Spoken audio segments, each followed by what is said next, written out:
Kona blandingne no male nan vanga silgom no tenazi na hali na petka na mrimba na rendre ni pudana nan shanga kwa no tenkwa wazala teng kanaza in ko rahu teng maf be manganzan Vamos kuna ze fanderianga pistomo zala mate timbo itanauti stela li saring ya te Facebook ya be mbomkuranga vadi Shiri, nina kune, makota psoro.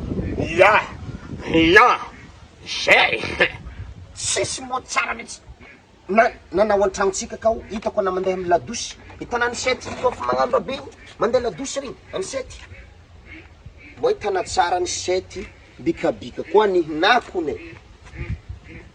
Ke manganiza mandeha. Tsy hena hazo ny retim-boro, tsy hena hazo lalavy, tsy hena hazo nino. Njary mitsy. Nalena baraka za tamin'ny maly tamin'ny restaurant. Ologno homagna mbo tanao endika talina homagna. Tsintsinginy. Hoan'igny tsirekireky raha. Anao igny. Rita mbany farambazana na jiaby. Anao i harary. Ke olo homagna keraki, ke tsy hagneno olo homagna keraki zany. Keraki zany. Tana zany fampatongana anazy zany keraki manako kraki. Giah to za figahana to niany mo. Mamoatsa to ta karaha boisson regny. Giaho zavango azy. Lefaka.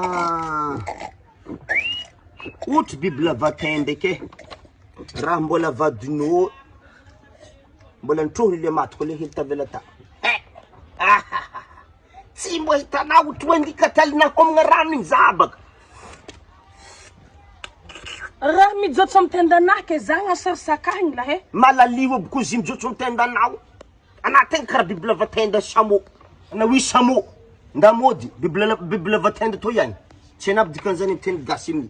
Ndamody Bible vatenda. Sady la vatenda la vapeky. Zay bakolo ratsikao tsara be karaha sobeha ratsiagna amin'izany.